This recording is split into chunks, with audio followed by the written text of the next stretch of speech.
Hard Reuben. Oh my God.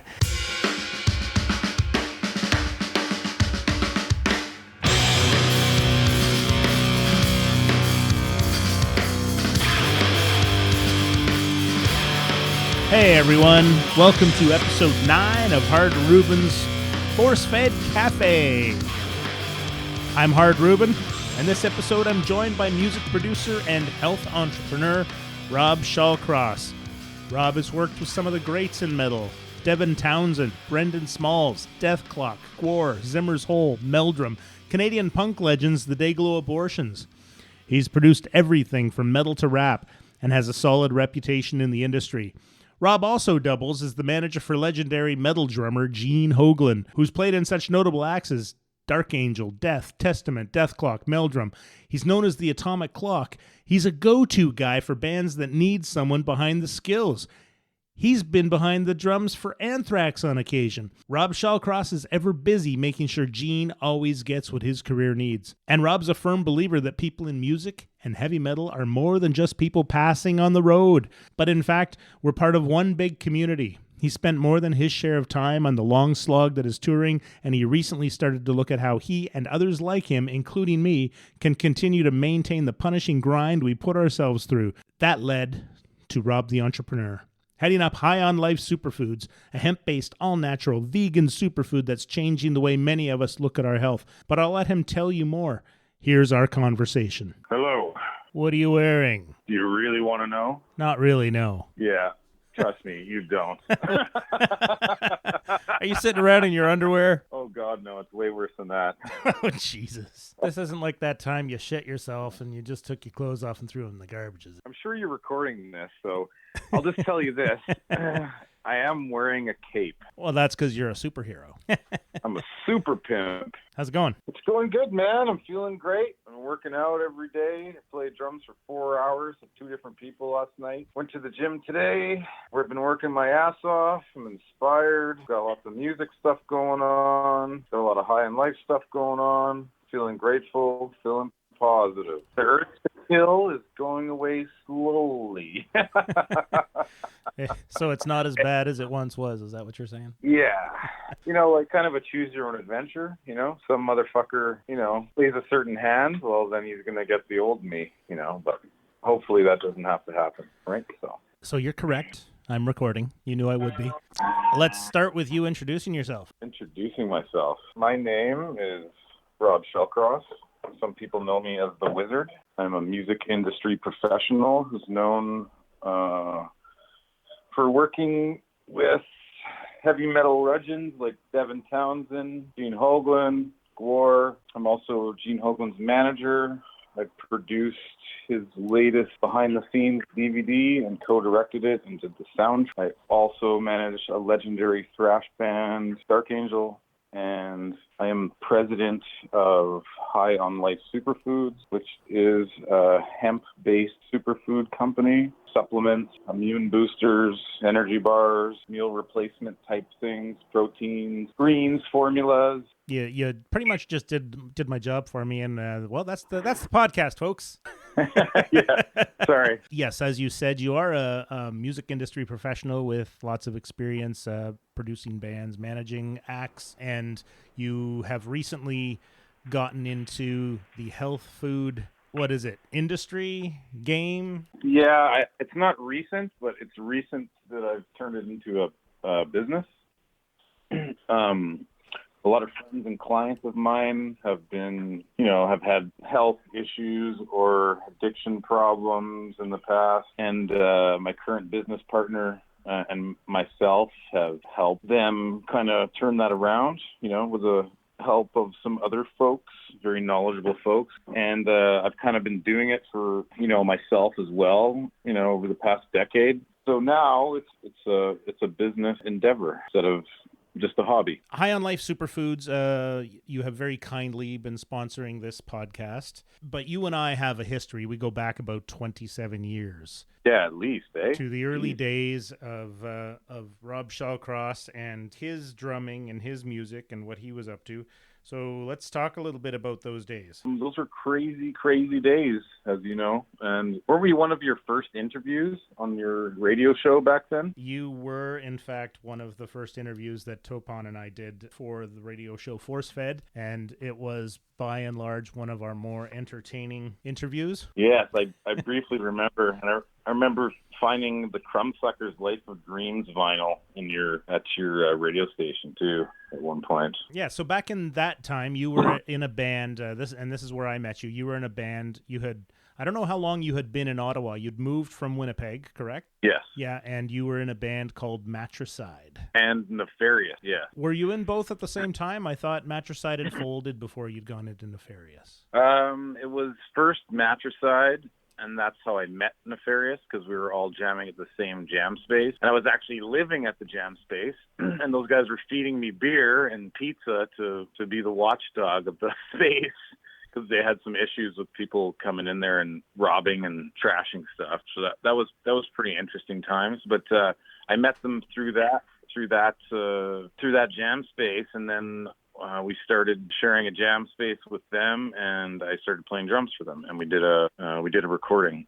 We did 2 recordings in Ottawa, one with Matricide, and I think at a place called The Sound of One Hand. And then we did the Nefarious EP at Rock's Wonderland Studio way back in the day. That was fun. Back in the day when you had to play your own instruments, there was no Pro Tools, so we actually played all the instruments, and most of it was like one takes with a few punch-ins here and there, you know. So Sound of One Hand Studio was owned at the time by a fella named Marty Jones, I believe his name was, who was in the Ottawa band called Furnace Face. Yes, and, correct.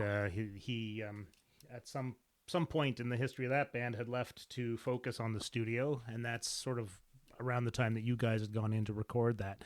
And Rock Mallin's Wonderland was actually in the same basement as your jam space, and it was this little hovel of a room, if I recall. It was right across the hall from our jam space. Yeah, correct. Yeah, those were. So how long did you live in that? We'll call it the basement. The basement. I think it was a few months before we found an apartment. So yeah, I think it was only a couple months, 2 or 3 months. It was pretty foggy back then, you know. So lots of partying at the time, beer and pizza. Yeah, it was a party. Yeah, definitely. We had fun. We were having fun. You and I, we got to know each other. I very briefly tried my hand at managing Nefarious, which I don't really know what that meant at the time, and but it was fun. We got some Doesn't that, back then, didn't that mean you bought the beer? It might have meant that once or twice, yes. So you were playing with Nefarious, and I sort of moved on. I had the radio show, but I was getting pretty busy with other things, and then you and I actually lost touch for a long time. So where did you go after Ottawa? I went back to Winnipeg, and I got a call from my friends in a death metal band from Winnipeg, Immortal Possession, and they were like, "Hey, we want to play this festival, and it's always awesome. It's called Core Fest in Winnipeg." And Propaganda played it, and it was pretty big. Like at one of their peak things, it was like 3,000 people, and it was like on a hill. And like, you know, for Winnipeg, it was quite the spectacle back then. And they called me, and they were like, "Hey, we need a drummer." And I was like, "Yeah, you know, Ottawa's not really working out for me. I was kind of, you know, homesick, missed my friends, all that kind of stuff." So I said, "Yeah, sure, I'll come back." And then I think we jammed like one day before the show or something, and then I played the show with them for like 3,000 people. It was pretty fun. And yeah, I went back there. I played with them, and you know, then I started playing with a couple other bands after that. Boldface Industry, like this industrial metal band with a sequence. Yeah, and that led into weirdly enough, I started a jazz funk fusion type band called Buddha Belly. So. Now, did you do any recordings with any of these projects? Yeah, Mortal Possession, we did a recording called Mass Murder, and then we did 2 other singles. We reissued like a limited amount of copies with Mass Murder with those extra 2 singles, and we did a video for the song called Eternal Morbid Dreams. And then Boldface Industry did an EP called Zone 1. There was a few CDs pressed, and Buddha Belly did a a 3-song, like Live Off the Floor, it was called, which is pretty cool. Yeah, and that's pretty much it. We were going to do a full-length album, but I wasn't happy with it, so I turfed it pretty much. So Immortal Possession had a bit of a reunion a few years back. Were you part of that at all? Yeah, we played, I think it was 2016, we played Manitoba Metal Fest, opening up for Terrorizer. Nice. And that was the first time I played live, and oh man, it's like so long. And then I kind of got the bug from that. And yeah, I've been playing. I'm playing a lot now, like every day, pretty much. So, and looking at actually doing some musical projects with some people that I'm working with right now. Is it all in the same musical vein? I mean, you've got a bit of a history where you've dabbled in a few different things. So are you just kind of playing whatever you feel like, or are you focusing in on what you know best? Yeah, I'm not going to let the cat out of the bag, but I'm doing a lot of different styles. And because I like to do different things, I don't like to stick to one thing. It's not really stimulating to do the same thing over and over again for me. So. Okay, so you're back in Winnipeg and you're doing all these projects, and what was your next step? My next step was I started working at a studio out there. Like Boldface Industry was recording an album, and the guys in the studio like weren't really metal guys. They're like kind of more rock and pop dudes and stuff, radio music. And I remember sitting there going, holy shit, like I could do this way better. These guys don't have a clue what the hell they're doing. Then I basically told them, I'm like, hey, I'm working here. And they're like, oh no, we're fully staffed. And I said, no, you don't understand. Like, I'm working here, right? and then I just showed up, and they knew my reputation, and I guess I was a bit of a badass back then. So basically, I was working there. Hi, I'm your new guy. What? No. Yeah. Basically, I just never left. They didn't really have a choice. So then that turned into them giving me the keys. I turned into the head engineer. And I kind of was working with every project and troubleshooting all the technical issues and all that kind of jazz, right? And I was doing the engineering for the producer that owned the place. So what year was that you got into doing all that? I think I started in 1999. Pretty sure that was it. So 20 years. 20 years you've been doing it. Well, I was doing it before, but just not at that capacity. Like with Matricide, at Sound in One Hand, I was producing, and we had our own small label. So we kind of did everything ourselves. And then like the technical side of it, yes, that's when I started doing the technical side of it. Like I dabbled with 4-tracks and doing the old recording on one ghetto blaster, playing it onto another ghetto blaster, and then playing that and recording it onto another ghetto blaster. That was the multi-track when we were demoing anyway. And but that's when I started the technical aspect of that, right? So, how long did you do that for in Winnipeg? See, I think I did it up till 2006, and that's when 2005, 2006, and then I moved to Vancouver. One of my friends was out here working with, and we knew each other. A lot of his friends were really, and he was working with in Devon Town. And so when I got here, they were doing a Sour record. I'm doing Ruin. So that was my introduction to working with Devon, which I found eye-opening. Hey Rob. Yeah. I'm going to interrupt you for a quick second. My kid is on the internet fucking up our sound here, so I'm going to pause this and I'm going to go beat him to death, and I'll be right back. Sounds good. Hey gang, you feeling sluggish, trying to find some energy for the gym, or wishing you could shed a few pounds and are struggling to find just the thing to help you? Then check out High on Life Superfoods. High on Life is the leading provider of hemp-based, nutrient-rich supplements intended to instill optimal health to those who wish to perform at the next level. Listen, I'm not just talking here. I use High on Life products myself. LIT is an amazing hemp-based, vegan, raw food blend that helps reset your body's nutrient balance and kickstarts your metabolism to get you going through the day. Use it as a shake, in a smoothie, or try my favorite. Mix it up with some cold coconut milk and cocoa, and voila, LIT ice cream. Do your body a favor, everyone. Go to highonlifesuperfoods.com and enter the code ForceFed10 on checkout to receive 10% off your order. But don't just listen to me. High on Life is used by some of your favorite bands: Suffocation, Trivium, Dark Angel, Testament, Body Count, and many more. These guys know what it means to need to keep up their metal pace. Try it and you will see the difference. I have. HighOnLifeSuperfoods.com. Get it. So you were talking about your connection to let's just back up 30 seconds. You were talking about moving to Vancouver. Yeah, I moved to Vancouver around 2005, 2006. Blurry. It's all a blur. But and then I met Devin Townsend.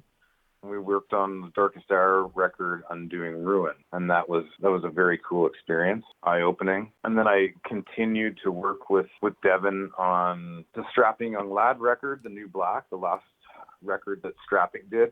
And I also worked with him on the Gore record, Beyond Hell. And I worked with him on a local band called Savannah. And I did a little bit of work for the Devin Townsend project as well. And that was all pretty amazing. And when I did the Strapping record, I met Gene Hoglan, I think that was the third time. I met him at a couple Strapping shows, briefly said hi. But we met then and we became friends instantly. And yeah, and it just continued. I remember Gene, when we did that record, Strapping was playing Ozfest. And Ozfest was posting notes by each band, and Gene wrote a note about me, and he said how we met, and this is hilarious. So we were at the Armory in Vancouver. It's one of the prestigious studios, and we're doing Gene's drum tracks there. And I had my computer set up in the main lounge, and Gene walks in. I'm like, Gene, and I go, come over here, take a look at this. And I go, this video's called I Hate When That Happens. So Gene comes over and he looks at the screen, and it's this couple spooning, right? And they're having sex or whatever. And then the leg opens up of the woman, and so the man is underneath the woman, but it wasn't a woman. I hate when that happens. And Gene was like, oh my God, dude, you got me. Right? And he turned red, man. It was hilarious. And he was just dying laughing. And then he grabbed I had this rubber chicken on top of my monitor, and you squeeze it, and this egg pops out its ass. And Gene was just laughing. He thought it was the funniest thing ever, and we just became instant friends like that. Boom. That's fantastic. And, yeah, that was one of the greatest things that ever happened in the journey of Vancouver. That changed a lot of stuff, right? Meeting Gene, and I remember that split decision when I got the call from Devin. And they were like, we need a guy to work on the editing and on the record. Are you in? And I was staying out of town at the time, and I was like, fuck it, yeah, let's go. And so I got someone to drive me out the Armory, and I didn't have a place to stay, money in my pocket, nothing. I just had my computer, and I put it at the Armory, and I was like, fuck it, let's do it. So I went, and then I met Gene, and it was a really amazing experience working on that record with so many talented people, including Devin and Gene and the Armory staff and all the engineers on that record. So what year was that when you became friends with Gene? That was 2006, I believe. Okay. Yeah. And then you went on not far down the road to become his manager. Yeah, well, I started hanging out with him a lot. We were kind of inseparable when he was in town, not touring. And I remember one day he's like, where are you staying? And I'm like, I don't know. I'm just kind of figuring it out. And he's like, well, I'm going on tour. And he threw me the keys to his house and his car. And he's just like, you just got to drive me to the airport and then, pick me up when I get back. I'm like, seriously? He's like, yeah, no problem. I'm like, wicked. So I stayed at Gene's place while he was on the road. And, we just kept hanging out and talking music, and he made his first DVD shortly after that. Then he was just like, I need a manager. And I'm like, yeah, you totally do. And he's like, well, you're the guy. And I'm like, well, I'm not a manager. And he's like, you're the guy. And he just wouldn't take no for an answer, pretty much, right? So I'm like, I guess I'm the guy, right? So did you have a moment where you're like, dude, I can't manage my own shit. How am I going to manage yours? Well, that would have been my response right there. I would have been like, well, no, I can't manage my own days. Well, Gene just wasn't going to take no for an answer. That was the bottom line. So he had his mind set, and yeah, so I went for it, and I just told him, I go, okay, well, I'm going to give it a shot, and if I can't do it, I'm going to help you find somebody else who can, right? And we started doing stuff, and obviously that's worked out, right? So we think very similar about things, and everything we do, we want to take it to the next level, and we have similar philosophies, and yeah, been quite a while, right? So over a decade, right? So he eventually moved back down to California. Yep.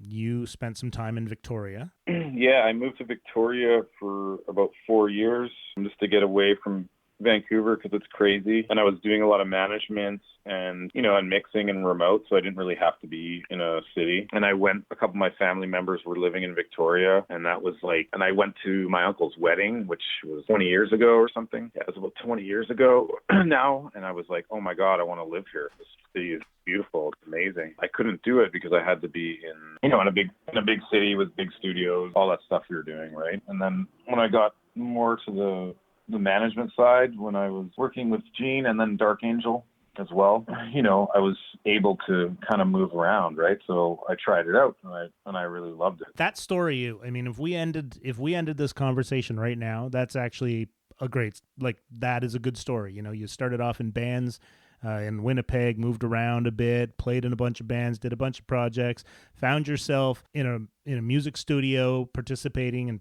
starting to produce and engineer. And you come to Vancouver, you come across Devin Townsend, you come across Gene Hoglan. That draws you into their sphere and their world, and you end up managing him.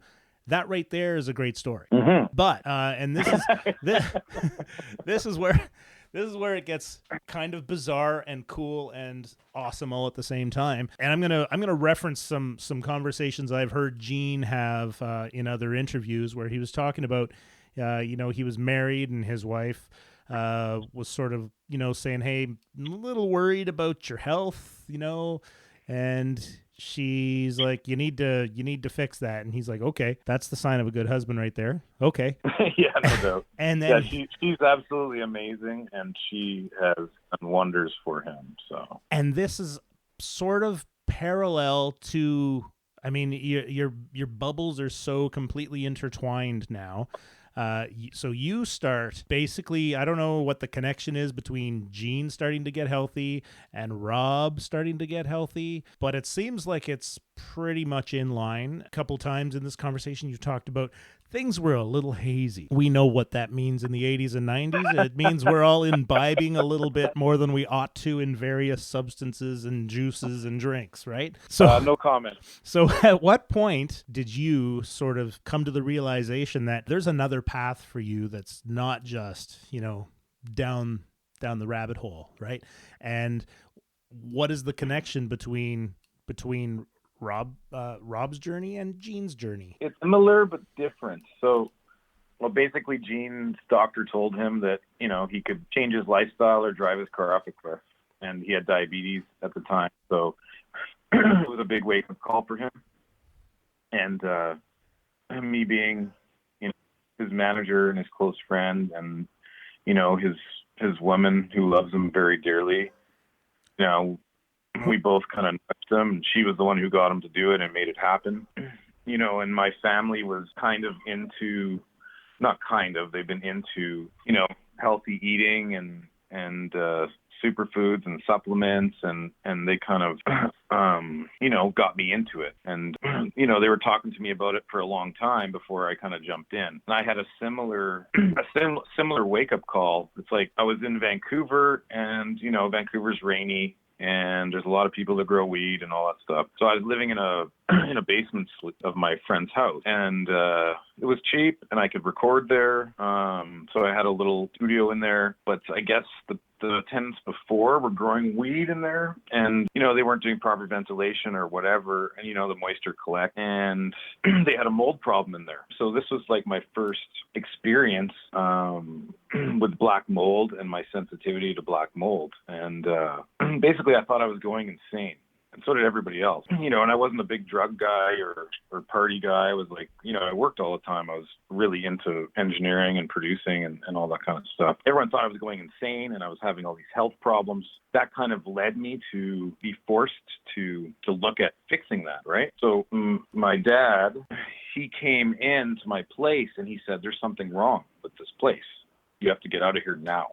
What are you talking about? He goes, man, I just walked in here and there's something going on in here. You got to get out of here now. And so I went back with him. I started to feel a bit better. I came back after being at his place for a week, and it was, and I started to get sick again and go crazy again. And so I basically figured it out and I moved, right? And then I started to feel a lot better. And I did all these cleanses and these health things and try and feel normal. And it was working slowly, but it wasn't totally working. And so I met this friend of mine now who's my business partner. We'll get to that later, I guess. I met him through a good friend of mine, and he was a friend of his family. This was also through music, and it was a project that I was doing with Gene. And he was a superfood health industry guy, and he was all into hemp and these immune boosters and all this stuff. So I met him, and then he said, man, I'm a music enthusiast. I want to do, I want you to record me doing some stuff, just for fun. It's just have a good time, right? And I heard his demos and him sing, and I'm like, oh man, you suck, but I really like you, so I'm gonna do this, right? And he's such a great guy. His energy is he's when he walks in a room, it's like the sun shining in the room, right? So after he gave me a bunch of this food, right? I'm I don't have anything to lose because I wasn't paying for it. He wasn't trying to sell me anything or whatever. So I started taking it, and then I felt I started to feel better and normal. After first I thought he was trying to poison me because it was actually working and getting all the stuff out, and I was taking too much of it, right? But after a while, I started to feel normal, and all my symptoms went away, and I felt even better than before, all of that, right? And so that kind of got me into it, and it made me believe in that kind of that lifestyle, right? And I just felt so good, right? And I was, still social, having beers and stuff like that, but that balanced it out. It was the best hangover cure ever, too, right? That's what basically got me into that kind of mindset and that frame of life, right?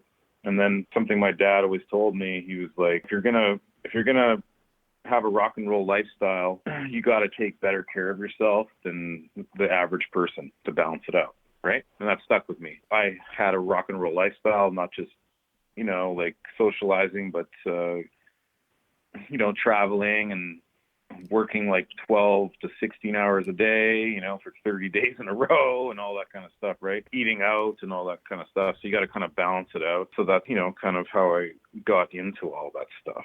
I'm picturing this in my head, and you've got your own production and management company, Reversed Records, right? And you meet this guy, and he, you've got your health is in the shits, and he sort of turns you onto this stuff, and you start to see a noticeable improvement to your health and how you're feeling and just how you kind of get through your days.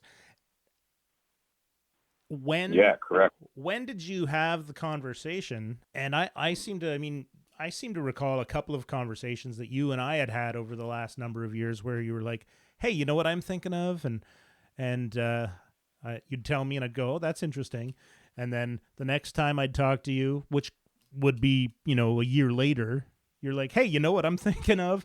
And you'd give me the same idea, but much more evolved than the first time. Yeah. So how long do you think it took, before you kind of had the idea of you know what? Everybody needs this, to launching. Here we are. This is our product.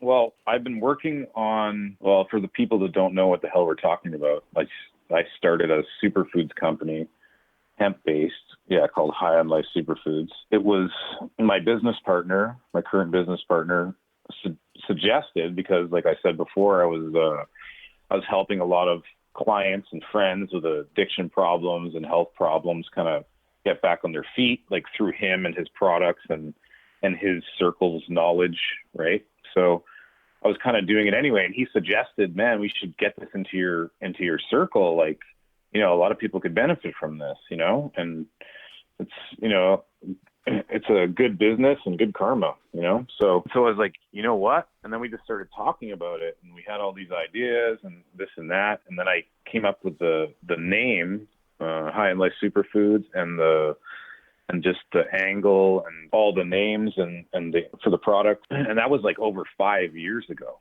Right. And then we just kept talking, and the ideas evolved, and I was so busy with this or that. And then just one day, the sky opens up and we have time and money to do it. And, he's super stoked on it and I'm super stoked on it. So we just sat down and said, okay, let's make this happen. And we just did it, and that was like a year ago we pulled the trigger on it, right, to go full force. Mm-hmm. But it had been in development for, almost 5 years before that. So this is Charles you're talking about, Charles Holmes. Yeah, he's the founder of Hempco. He's like one of the founders of hemp in Canada. I think there was one other company that did it around that time. And he's like a 30-year health industry veteran and an incredible, amazing person who supported me in that way and taught me a lot of things about it.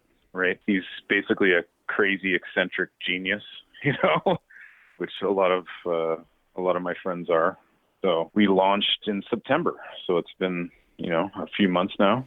So not quite a year. And so let's talk a little bit about the fact that, so you were talking about it helping you, the superfoods, the raw foods, helping you with your energy and just being able to cope with being on the road and life as a working musician or just working in the music industry. It's not even just musicians. I mean, there's lots of people that work around bands that work those 16-hour days and travel, and they're on the road for months at a time. And you seem to be really developing a little bit of a niche market with those people, with those folks that are on the road all the time, and they do need that bump. They do need that kick to get going and to be able to perform and do their job. And that rock and roll lifestyle, people are at that point that they're like, this is not 1986. I can't just be, blasted all the time and survive. You have, starting with Gene, because obviously he's been part of this journey for you. Gene is an avid High on Life Superfoods user. It sounds like you're his pusher. But he's an avid user of High on Life Superfoods. And you've got a whole bunch of other folks that are coming forward and trying this stuff out. And I like, in the commercial that people will have just heard, I talk about bands like Body Count and Suffocation. They're using your products, and you've got a whole roster of people that are coming forward. And Trivium. Oh yeah, Alex Bent. Yeah, Alex is awesome. It seems that people within entertainment are really latching on to High on Life Superfoods. Comedians like Dean Del Rey have tried it, and you've got an audience for this stuff. Yeah, no, it's once people try it, it's it's a no-brainer, and then they see, what it's doing for everybody else. And so everyone's open to it. Right. So we've been getting a great response and great results, and there is a buzz and a lot of interest flying around. And, a lot of people are reaching out to me now. We're getting people, coming to me pretty much every day, my friends and then people in the industry, and then, people who know this guy or that guy or fans or of Gene or, musicians. And then, I'm answering a lot of questions, and it seems to be like the new wave of like, especially for drummers and active people, it's pushing them to the next level. So it's really helping performances and staying healthy on the road easily. Right? Because one of our flagship products, Lit, is it's kind of a meal replacement, but a lot of people are using it you don't need vitamins, breakfast, coffee anymore. You can just take that. And a lot of people are taking it before they perform on stage as well.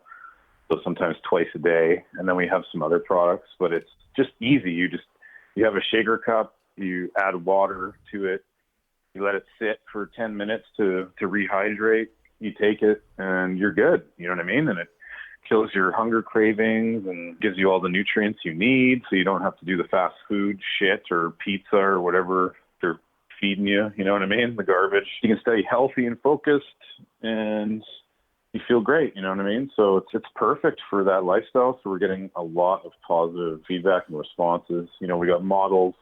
They're on set all day. You know, they don't really eat, so they're taking our woke energy bars with them and the lit, and we have our fruit and greens called Next Level. So they're doing that all day, and it's very light energy, so it keeps you going and it doesn't bog you down, right? So people can do 12 or 18-hour days and feel energized like the whole time, right? And it's clean. It's not like the sugary poison energy drinks that you crash, and you know what I mean, you know, that are completely toxic for you. So it's a healthy alternative that's working for people, and yeah, like I said, it's getting results, right? So, well, full disclosure, you know, I'm fully hooked on lit myself. Yep. I'm down 20 pounds from when I started using it. It's different than a lot of protein powders that people are normally into. You know, it doesn't have that chalky aftertaste, but it's raw food, right? So it's got a little it's a bit grittier than people might expect, but it definitely does pick you up. It definitely does have that boost, and I use it a lot because I'm an emotional eater. You know, I'm happy, I eat. Mm-hmm. I'm angry, I eat. I'm sad, I eat. It doesn't matter. I just want to shove stuff in my face, and I've been using lit to basically be like, hey, stupid, you don't need ice cream. And so you've got a lit recipe that involves cold coconut milk and lit, and I've tried that a few times, and I'm like, I can convince myself this is ice cream. This is good. Oh, it's better than ice cream, and you feel amazing, like, you know what I mean? Yeah. Well, it's funny because I hate coconut, but okay. but Did that work? This is working for me, and so this is like, you know, that you are a supporter of this show, and you're my friend, and I wanted to support you with High on Life Superfoods. But you know what? This happens all the time with friends. Your friends are like, hey, I'm doing this thing. I need your support. And you're like, okay. And you try it out. And if it wasn't any good, I would have been like, I'm good, man. Thanks. yeah, for sure. Well, that was Gene's thing too. Like when I told him I was doing this, he's like, yeah, I love you, man. And I'm going to try it out, but it's gotta work, and I gotta love it. Right. You know, cause everything I do, I get behind. Right. Yeah. And so he tried it for 3 months, and, you know, he called me. He's like, dude, this fucking rules. Right. So, and he was stoked. And so he's like, I can totally get behind this. You know what I mean? So, that made me really happy, you know, cause you're always nervous when you're starting something, but then, you know, like for myself too, I've lost about 25 pounds. Right. With that and other lifestyle changes, right. So it's working for all of us, and I'm seeing my circle get healthier and happier and more effective. And like, I'm telling you, man, I started playing drums again and going back to martial arts, and it's just enhancing it and making it easier, like in every aspect. Right. So it's, I couldn't live without things like this. Right. Yeah. And that's why I was saying a little while ago, you know, we could have stopped. We could have said that, you know, all we needed to talk about is your trajectory from, you know, guy in a band as an 18-year-old to, you know, record producer and manager of these bands. But you've taken it to, wait for it, the next level with High on Life. Right. And you're really carving a niche out for yourself. You've got, you know, all sorts of people. I lost my mind when I saw Ice-D pushing your stuff on Instagram. Lost my mind. That was my good friends in Body Counts, Vincent Price, and Ernie C. They did me a solid, you know, and shoved it in Ice's hand. I said, Ice, smile. You know, so those guys are super supportive, and they absolutely love it. Vince is just all about it, and actually, their Body Counts producer Will Putney, he's totally into it too. Vince got him hooked in the studio, and that was basically High on Life was all over Body Count's record, right? So we're pretty happy about that. And they're in the studio now too, I understand. Correct. Yeah. That's pretty cool. Their last album was I think a surprise for a lot of people because it came out and it was actually pretty tough, pretty great. So it was awesome. Yeah. Like the stuff they're coming out with is great. And I asked Vince, I'm like, what am I going to expect this time? He's like, oh, people are going to shit. That's awesome. It's next level, right? So next level. But yeah, no, I'm pretty excited, man. I've known Vince for a while. Like he's like a tech, like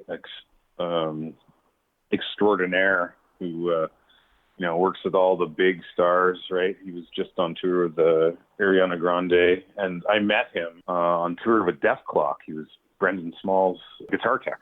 Oh, nice. And he was just the best dude ever, right? And so we kept in touch, and now he's High on Life, right? So yeah, and that's ultimately really why I wanted to have you on the show, because I think your career, as it's impressive before High on Life, and you've really come out of the gate with a strong product that I've not had anybody in my life try it and be like, nah, I don't need that anymore. Everybody's like, where do I get more? I want more. And that says something like that. There's a lot of health products out there that you can take or leave, Yeah. I've tried everything, and that's why I was so behind this, because when I met my business partner, and like he's been doing similar products throughout his career, and then this new formulation for High on Life it's like, again, we'll use these words, next level, but it's incredible, and it's like I was just like, yeah, like I'm gonna do this, you know what I mean? Like I don't have any problem getting behind this and putting my name behind it, and as knowing me very well, I don't do things that I don't believe in and I'm not behind, So it was very easy for me to do that with products of this caliber. My business partner is a genius when it comes to formulation and health food, right? So, so let's we've been talking about it. Let's talk about it. So you've got your flagship product, which is Lit, which is a cocoa maple chai protein hemp vegan powder, right? Yeah, it's a meal replacement type of thing, but it has a hemp protein base, and it's got greens in it and something for flavor, and then an absorbent ingredient called estrogen, which is like buzzing the health industry. Yeah, it just helps with better absorption of the nutrients and the protein. You utilize like almost all of it. Like a lot of the health products on the market, you're just going to pass it through your system. Your body's not going to be able to utilize it, right? But that's one of the things about our product. You can feel it because you're actually using most of the nutrition, and it's very clean, highly nutritious ingredients, right? Mm-hmm. So you can feel it, right? That's why everyone likes it so much. And you've got a few other products in there as well. Next Level, which is a mineral fruit and greens. Yeah, it's like a daily detox, a boost. It's like and it also helps build the immune system, your defense, and it has a lot of minerals and nutrients in it as well. Everything does something a little different, I use it all every day, and then we have this omega oil blend called Wired, which is, we like to call it, like, and Gene does too, it's kind of like a light switch for your brain and your libido. It's quite interesting. I haven't tried anything like it. When I tried it for the first time after it came back, I was just blown away by the immediate effects of it. And then we have a bunch of models taking it, and they swear by it for their skin and their hair and their nails, and as well. There's also a lot of people with injuries and arthritis and stuff like that it helps a lot with that too as well. It has quite a wide range, and that's one of my favorite products next to Lit. And we also have raw called Woke Bars. They're delicious. They are a little too much, I find. I can't eat them all. I can't eat. They're we've already talked about my penchant for stuffing things in my face. Those Woke Bars, they're delicious. They just I gotta have one and then walk away. Most people try them. And they're like, I need a case. Yeah. And they order a case. I'm afraid of a case. I won't lie. Well, if you like, and I've had a lot of stoners kind of tell me, they're like, "Oh, dude, you know that case I just bought? I should have never smoked that Kush." Right? Because they'll sit there and eat half a case. Right? You know what I mean? It's pretty dangerous, but they're awesome, like for in between meals and traveling and all that kind of stuff. And another product I really, really love, and it's great for traveling and, being in highly populated areas and stuff like that, called Deadly. And it's like an immune booster. And it kind of works in the same way that oil of oregano does, but it's 4 times stronger. It's just an amazing immune booster. And I never get sick. So when I go on planes, go to festivals, or shows, we're shaking tons of hands and all that kind of stuff, or you're just burning the candle around sick people or whatever, I just take that and I never get sick. Ron Reinhardt, the singer of Dark Angel, he swears by it. Also, 6'6" Samus, the heavy metal drummer, they both swear by it because they always get sick. Like Ron was always getting sick, like the first guy to get sick, and he doesn't get sick anymore, man, at all, right? Nice. So we're pretty happy with this. And where can people find High on Life Superfoods? The 2 places you can find them are on our website, highonlifesuperfoods.com, or you can do Amazon in the U.S. and Canada. We only ship to the U.S. and Canada at this moment. We've got a lot of inquiries from Europe, and we're trying to expand into that, but the plate is full at the moment. But in North America, and you can get it at Amazon or highonlifesuperfoods.com. And what about your social media presence? We're on Facebook with updates and then, testimonials, new testimonials every week. And we're on Instagram. We're all over social media. So check us out. And just a reminder to everybody that if you do go to highonlifesuperfoods.com and enter the code ForceFed10 at checkout, you'll get a little discount off your first order. Yes. Well, Rob, thank you so much for your time. Thanks, man. And thanks to all of you for listening to this episode.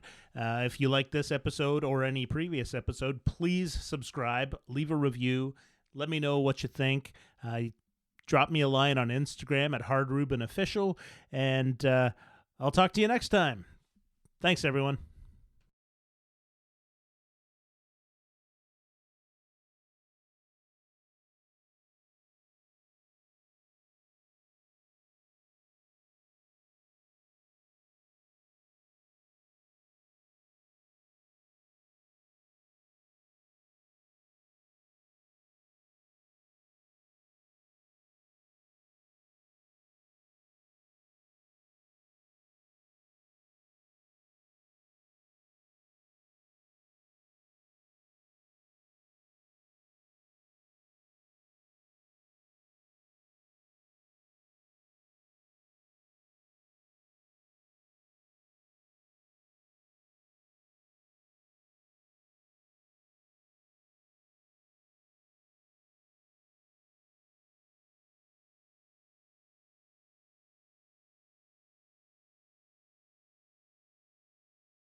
Well, there you go, folks. That was my conversation with Lena Scissorhands from Infected Rain. I'm looking forward to hearing more from them in the future when their album drops later this year. If you enjoyed this episode or any other episode, please check us out wherever you find your podcasts. Subscribe to us, leave a review, and maybe join me on Instagram. That's really the only social media I spend a lot of time doing. So if you're enjoying the show, I'd appreciate it if you'd follow me there at Hard Ruben Official. See you next time.